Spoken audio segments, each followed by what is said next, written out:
Lá para você que acompanha o quadro SNTV no nosso canal no YouTube, a gente vai conversar hoje com o Gianfranco Guzmão, que é o candidato do PSTU ao governo do estado do Amapá, e do lado dele está a candidata a vice, Ana Paula, que é técnica em enfermagem, e a gente vai começar esse bate-papo com ela primeiro, a vice. Ana, bem-vindo, obrigado por ter aceitado esse convite para conversar com a gente. Eu acho que até agora, se o Jaime não tiver uma candidata a vice, né? Você é a única candidata mulher, por enquanto, nesse pleito, né? A vice, né? Pelo menos numa chapa para o governo. Como é que foi esse convite? Isso. Agradecer primeiramente o espaço cedido para nossas pré-candidaturas, né? Meu nome é Ana Paula Pinheiro, sou técnica em enfermagem, sou militante do PSTU desde 2011, já venho nessa caminhada desde 19 anos militando aí pela juventude, né, na universidade, nos movimentos sociais, né? Dentro da profissão como técnica de enfermagem também fui linha de frente aí na vacinação de Covid-19, no atendimento também na UBS que eu trabalho na Zona Sul. Essa é a segunda vez que eu venho como candidata, mas é a primeira vez como vice-governadora, né, sendo cabeça de chapa junto com o professor Gianfranco. E também eu vim na eleição de 2018 como deputada estadual. Então, naquela época, em 2018, foi a primeira vez que eu vim como candidato pelo partido. Só uma retificação, tem uma outra chapa que também tem uma candidata a vice, que é a chapa do Gesiel Oliveira, que a vice é a Tenente Alice, né, que ela é da Polícia Militar, ela é da Polícia Militar e também é candidata a vice. Mas então, você já foi candidata a deputada estadual, como é que foi essa experiência? Você veio para ficar na política mesmo? Vai fazer carreira na política? Na verdade, a carreira começa dentro da militância no partido, né? Começou lá com 19 anos em 2011, né? Dentro do setor da juventude, né? Sou dirigente da juventude, também faço parte da direção regional do partido e do diretório estadual, né? E a gente vem assim com muita força, né? E com muita coragem também, porque a gente não vai ter tempo de televisão, tempo de rádio, né, daquela propaganda eleitoral obrigatória, por conta da cláusula de barreira, né, da mini reforma política que acabou tirando os pequenos partidos de ter pelo menos alguns segundos para aparecer nas eleições. Lá em 2018, eu tinha 3 segundos para falar, só dava tempo de falar meu número, nem o meu nome e meu número não dava para falar, né? Só que nesse ano a gente não vai ter nada, né? Nem um segundo, nem um tape assim na TV nem na rádio. Na tua opinião, e eu queria também que o Gianfranco desse também essa opinião, por que está faltando, o que está faltando para o PSTU ter um mandato? Porque quando tiver um mandato muda tudo, né? Vai equilibrar, né, o jogo, né, Jean? Eu posso falar? Posso, Sim. né? Olha só, o que está faltando para o PSTU ganhar mais eleições e dirigir um estado como o nosso, primeiro é mudar as regras das eleições. Nós vivemos numa democracia, Sérgio, que eu chamo de democracia burguesa, porque é um jogo de cartas marcadas, certo? Nós não vivemos exato quando o cara faz um debate diz assim, a festa da democracia, não é tudo isso. Porque se fosse a festa da democracia de verdade, nós teríamos as mesmas condições de disputar de igual para igual com todos os outros candidatos. E não é isso que acontece. Os recursos que vêm para determinados candidatos é muito superior a de outros, tempo de televisão, certo? Então são coisas assim que faz com que seja um jogo já de cartas marcadas. Começando pelo fundo eleitoral. Se você for comparar o fundo eleitoral que vai vir para o PSTU e o fundo eleitoral que vem, por exemplo, para os outros candidatos, pegar os dois que estão mais na frente, aí, que vem para o Clécio e para o Jaime, faz a comparação para você perceber a diferença financeira. Fora tempo de televisão, tempo de rádio, tudo isso. Então, na nossa concepção, é uma falsa democracia. É uma democracia do rico, uma democracia burguesa, que a gente precisa mudar essa regra desse jogo. Mas não precisa mudar também um pouco da estratégia do PSTU no discurso, no conteúdo das propostas e assim ter mais adesão de repente e começar a construir, pavimentar um lugar, né, com fundo com mais igualdade, né, de participação no pleito. E mesmo com pequeno recurso, né, que a gente tem disponível para fazer os gastos, né, necessários que tenha a demanda. De onde vem os recursos de vocês? geralmente é de doações de simpatizantes, de filiados, de pessoas que apoiam a nossa candidatura principalmente, né? E também uma pequena parte do fundo eleitoral que a gente consegue ter acesso para cá, especificamente para Macapá, para os candidatos que a gente tem aqui. Até porque vou explicar isso para a galera, que o fundo eleitoral ele vem para o partido e é dividido entre todos os outros candidatos de todo o país, né? Então, aquele montante, né, é subdividido para todas as candidaturas. E mesmo a gente com um fundo pequeno, há um período atrás, eu não lembro se foi 2011, 2012, a gente conseguiu eleger o Kleber Rabelo, que é trabalhador da construção civil aqui em Belém do Pará, e no Rio Grande do Norte a professora Amanda Gurgel, né? E O que? Deputado federal ou estadual? Vereador. Foram dois vereadores. Certo. Né? Inclusive, a mandato, por exemplo, é um mandato que o partido fala, é o partido que organiza ali o mandato, né? Diferente de outros partidos, que é a pessoa ali, enquanto deputado, que vai falar, que vai decidir, né? E nosso partido não funciona assim, por exemplo. Né? É a fala do PSTU ali, não é somente da Amanda, somente do Kleber na época, né?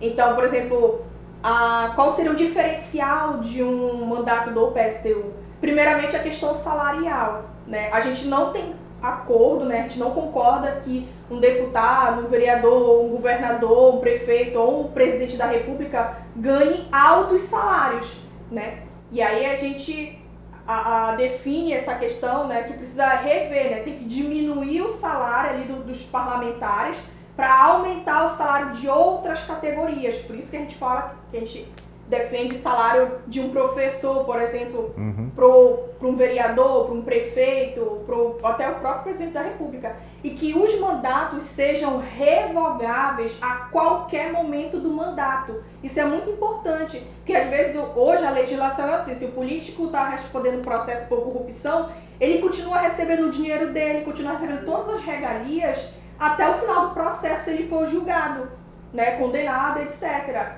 E aí ele passa todo o mandato dele no cargo. Para nós tem que ser diferente. Ele está respondendo processo, ele tem que sair imediatamente, né, e ser confiscado todos os bens. É assim que deveria funcionar. E como é que seria o mandato do PSTU no governo do estado do Amapá? Essas são mudanças que tem que ser da legislação federal, né? Mas como é que seria? Qual seria a prioridade? A gente ganhando as eleições esse ano, no ano que vem, quando a gente assumir o governo, uma das prioridades nossas, número 1 mesmo, é montar os conselhos populares. A gente governa junto com os conselhos populares, onde a população tem acesso direto aos recursos, dizer o orçamento, como vai ser dividido, quanto vai para a saúde, para a infraestrutura, para a segurança. Mas como é que funcionaria um conselho popular? O conselho popular funciona... Cada bairro teria um? Cada zona da cidade teria um? Cada bairro tem seus conselhos populares, porque quem sabe a necessidade do bairro é quem mora lá no bairro. Aí haveria uma eleição local para escolher os conselheiros? Os conselheiros, o conselho popular define junto o que é prioridade no bairro dos Congós, por exemplo. Certo. Aí quem é que sabe o que é prioridade lá é quem mora lá.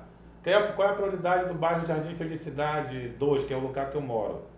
Certo? Aí quem sabe é quem mora lá. É a segurança, é a educação, é o saneamento, ou seja, e assim a gente define, vê em cima do orçamento, trabalha em cima do orçamento que a gente tem para que atenda às necessidades imediatas da população.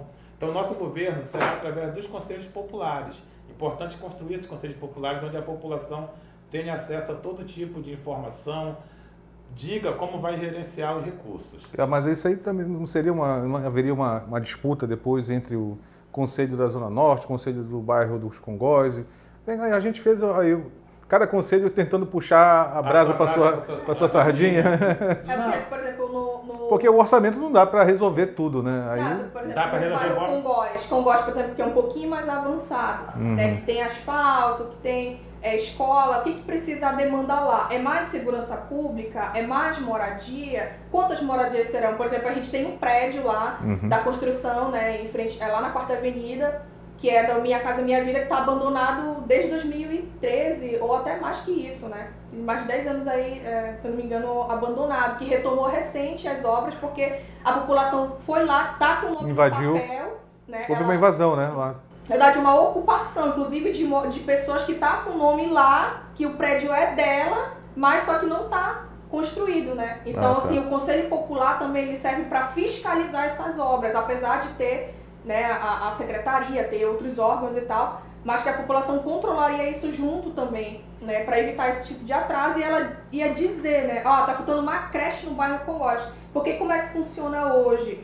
Hoje a população se junta ali, faz um documento e entrega na Assembleia Legislativa, entrega na Câmara de Vereadores e aguarda eternamente o problema a ser resolvido e não resolve. Por que hoje existe na cidade falta de creche, falta de asfalto, né? Bairro que 30, 20 anos que nunca viu a cor do asfalto, né? Aí é um papel que o Conselho Popular teria também de conciliar ali as demandas do bairro, né? E não seria uma questão, vai tantos milhões de reais para esse bairro, não é assim. É a demanda de construção de algo, que tem a ver com também a nossa proposta de o plano de obras públicas para o Estado, né? Eu, por exemplo, que moro na Zona Sul, no Congoste, eu não sei qual é a demanda dos outros bairros, onde precisa construir uma creche, onde precisa ter um espaço ali para construir uma quadra esportiva, né? Enfim, outras demandas que a população necessita, né? E Jean, nessa campanha parece que uma das tônicas, uma das bandeiras, e é um assunto que mais eu acho que deve dominar o debate, além da saúde, a questão da geração de emprego, né? De geração de renda, né? De alternativa, né? de incentivo às empresas, que é o que dá qualidade de vida, que gera riqueza, realmente é a iniciativa privada, né? O trabalhador. Né? O que é que vocês estão pensando para... O que o PSTU pensa? Primeiro a gente precisa pontuar algumas coisas que são essenciais. O Estado do Amapá, de modo geral, tem hoje um dos piores indicadores sociais quando se fala na questão do emprego. Ou seja, o desemprego atinge aí mais de 100 mil amapaenses, certo? Isso significa quase 20% da população economicamente ativa do nosso estado. O desemprego assola muita gente. De acordo com o IBGE, pegando os dados do IBGE, 71 mil desempregados, 29 mil são os desalentados, aqueles que já deixaram de procurar emprego, já procuraram tanto que não conseguem mais achar emprego, certo? E a gente precisa, todo mundo sabe disso que a gente vive na pele, a gente precisa dar resposta para isso. Como que a gente vai solucionar a questão do desemprego? E dizer também, antes de eu dar a resposta para isso, é preciso também a gente fazer a avaliação de quem são os responsáveis por deixar o estado do Amapá nesse patamar socioeconômico do estado que tem a taxa de desemprego elevada, 55% da população sofre de carência alimentar, ou seja, passa fome, certo? Saneamento básico, que nós somos o último da fila, que mais? Creche, creche é da prefeitura, mas nada impede que o estado possa fazer essa parceria e tentar criar creche em todos os municípios que necessitam. Então, ou seja, tem uma demanda muito grande que os responsáveis estão querendo voltar ao poder novamente. Porque agora se apresenta como novo. É o novo, vamos mudar tudo isso. Como que vamos mudar? Estão no poder. Então a gente precisa ter bem delimitado, que nessas eleições, e eu falo isso mesmo bem franco, de uma forma bem segura, que tem somente 2 projetos para ser votado. Um projeto nosso, dos pobres, da classe trabalhadora, dos oprimidos, e o projeto das elites que estão aí desde sempre e não resolveram nada até hoje. Muito pelo contrário, as coisas estão caminhando para o abismo maior, certo? E a gente vai para aquela máxima: se eu faço sempre as mesmas coisas, eu vou ter sempre os mesmos resultados. Se eu continuar votando e botando no poder essa elite que sempre governou o estado do Amapá a vida inteira, o resultado vai ser o mesmo. E eu digo elite porque toda a população do estado sabe quem é essa elite. Nós temos, até agora, se eu não me engano, tem 4 pré-candidatos, que alguns já são candidatos, certo? 2 da direita, 1 da extrema-direita e nós do PSTU, que vem da classe trabalhadora. E se eu continuar fazendo isso, vou dizer, vamos combater o desemprego. O desemprego hoje é o maior problema do estado do Amapá, gente. É o maior problema. Os responsáveis são esses que estão aí. É o governo Bolsonaro, é o governador Valdez, é o ex-prefeito Clécio Luiz, que agora é candidato, porque tem que cair na conta dele. É o senador Davi Alcolumbre, certo? Todos eles estão responsáveis por tudo, todos eles que estão no poder, que já estiveram aí no passado, certo? Olha só, para que a gente possa resolver o problema do desemprego no estado do Amapá, a primeira coisa que a gente precisa fazer é atacar os outros que não são da nossa classe. E para isso, eu preciso reduzir a jornada de trabalho sem que haja redução do salário. Se a carga horária de trabalho é 8 horas, eu reduzo para 6, a cada 3 operários, 3 funcionários, eu abro uma vaga. Resolver o problema? Não, mas já ameniza. Além de reduzir a jornada do trabalho sem reduzir o salário, a gente tem que ter um plano de obras públicas que atendam realmente às necessidades reais da população do estado do Amapá. Obras públicas que a população carece, por exemplo, hospitais, creche, escolas, saneamento básico, entre outras coisas. Mas essas obras, além de gerar emprego, ela já fica, logo depois, se eu construo, por exemplo, uma escola, eu construí a escola, uma obra pública que gera emprego para a construção, depois eu faço concurso público, porque vai ter que contratar merendeira, servente, professores, toda a estrutura que uma escola precisa, certo? Então, é um setor, é essencial para que a gente possa acabar ou amenizar a questão do desemprego, porque o desemprego, e automaticamente, como o desemprego está numa questão muito elevada, isso já puxa outra coisa, a fome. A fome no estado do Amapá é visível. Quem é amapaense, quem nasceu aqui, como eu, e cresceu aqui, sabe muito bem que, pelo menos eu na minha juventude, a gente não via ninguém nos sinais com plaquinha dizendo assim, me ajude com alimento, me ajude com trabalho. Nós não víamos isso, certo? Agora tem. Então, isso, de uma certa forma, é a resposta que o sistema capitalista dá. A contradição do sistema. Não é só fome e desemprego, tem muita gente com um transtorno mental também na rua. Mental, muito dependente químico também. Isso. E aí, tocando nesse assunto, existe um grupo, né, que é da luta antimanicomial, que tem levado, né, algumas atividades a respeito desse assunto, né? Então, por exemplo, nós defendemos a construção de albergues, de casas, abrigo, né, que tem um atendimento exclusivo, especializado, né, no tratamento e acompanhamento com profissionais da saúde, assistentes sociais, psicólogos, para abarcar um atendimento específico para essa população, né? E assim como distribuição de medicamento, acompanhamento com o médico, né? Se necessário, internação para cuidado de saúde, né? Enfim. Mas tem recurso federal para isso, né? Tem recurso federal, tem programa para isso. Mas a gente não vê, parece que acontecer, né? O Estado também tem dinheiro para isso, Sérgio. A gente tem dinheiro. E, na verdade, o cara diz assim, mas para onde é que tu vai... Porque a pergunta diz assim, eu vou fazer um plano de obras públicas para combater o desemprego e atender às necessidades reais da população do Estado do Amapá.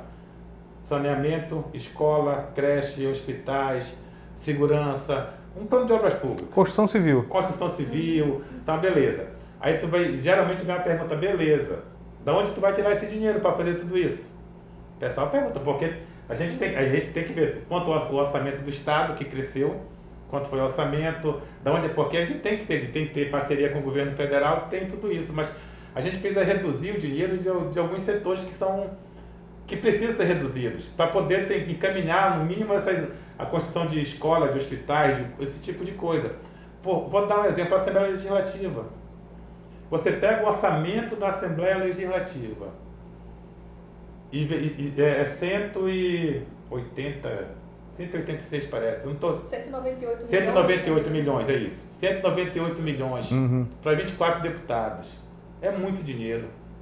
Se você compara isso com o orçamento que é destinado, por exemplo, para o Corpo de Bombeiro. Mas o governador não consegue fazer isso, não consegue reduzir o orçamento mas a população, dos poderes. A gente faz o seguinte, a gente tem o governador, ele vai executar, certo? Mas aí já faz o chamado para a população. O seu candidato a deputado federal, estadual, verifique se ele está disposto a reduzir todas essas regalias que o parlamento tem. Se não está disposto, não vote nele, não coloque ele lá. Por isso, mais uma vez, aí, a importância do Conselho Popular, né? A atuação do Conselho Popular. É a sociedade mobilizada, né? Organizada. Porque assim, a gente fala assim, não adianta levar aquele projeto lá para a construção de uma escola, chegar lá os parlamentares não vão aprovar, né? E é justamente a população tem que ir lá porque é um dinheiro público. É dinheiro nosso. E o deputado, o vereador que está ali, ele tem que executar o projeto com dinheiro público. Qual é esse projeto? Por exemplo, a construção de uma escola. Né? Se a gente pega 50 milhões, só 50 milhões dos 198 milhões, pega 50 milhões. O que dá para fazer com 50 milhões? Construir 10 escolas com 12 salas. Dá para fazer. Dá para fazer mais 10 UPAs. Dá para fazer mais 5 creches. Só um exemplo, né? Com 50 milhões. Não precisa reduzir. Vamos reduzir a Assembleia a zero, não. Vocês ganham 198, se o orçamento desse foi 198 milhões que está lá na LOA. Tira 50 milhões desse orçamento. Investe nessas obras públicas. Eu estou dando exemplo da Assembleia, mas tu pode pegar do Tribunal de Contas, tu pode pegar do Tribunal de Justiça. Será que os nossos nobres juízes e tal não pode reduzir um pouquinho aí?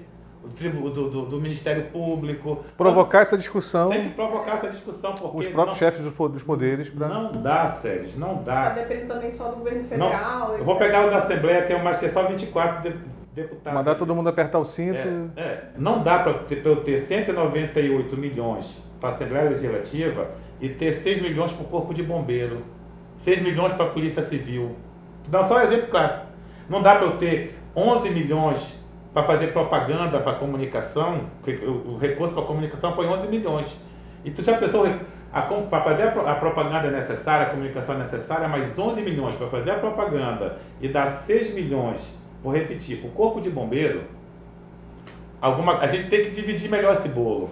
Por que vocês acham que, falando um pouquinho de política agora, que a eleição polarizou entre o Jaime Nunes e o Clécio Luiz? Bom, primeiro que eu vou começar dizendo o seguinte, que tanto o Jaime Nunes quanto o Clécio Luiz representam as duas faces de uma mesma moeda, de um mesmo projeto de continuidade do atual governo. Farinha do mesmo saco? É farinha do mesmo saco, é duas faces de uma mesma moeda, é tudo. E não é aquela farinha boa não, Sérgio, é uma farinha azeda. Uma farinha azeda, sabe por que eu te digo isso? E a gente faz esse chamado para a população. Você está contente com o que você está vivendo hoje? Se você está contente, você vota nos dois candidatos do governo, que é o Clécio Luiz e o Jaime Nunes. São dois candidatos do governo. Por mais que o Jaime diga assim... São dois candidatos, são dois galhos da mesma árvore. Da mesma árvore. É mais vaidade. Por mais que o Jaime diga assim, não, rompi... Cara, é vice-governador, gente. Ele é vice-governador e o Clécio, ex-prefeito, aliado com o Davi, com o Dalu e com toda uma gama aí. Eu não sei com quem o Clécio vai fazer campanha, se é pro Lula ou se é pro Bolsonaro. Sabe por quê? Se você pegar a legenda... Acho que é o palanque do Lula. Ele tá no palanque do Lula? O Lula disse que vai estar no palanque do Clécio. E o Bolsonaro, se vier, vai para onde? Eu acho que deve ir pro do Gesiel. Não, ele vai pro do Clécio. O partido do Bolsonaro tá junto com o Clécio, gente. Não dá para negar isso daí. Ou ele vai negar? O Valdez Góes está junto com o Clécio. O funcionalismo público sabe muito bem. O partido do Bolsonaro é o PL, né? É o PL, está junto com o Clécio. Está coligado. Tá. Mas não para majoritária, né? Não, mas Clécio. Não, Séries, o meu nome é Séries. Desculpa, Séries. Séries.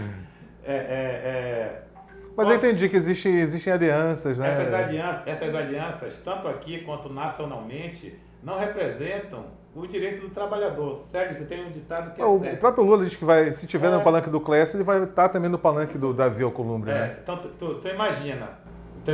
Então tem que ter. Clécio, tu vai apoiar o Lula ou o Bolsonaro? O Jaime você quer pro Bolsonaro.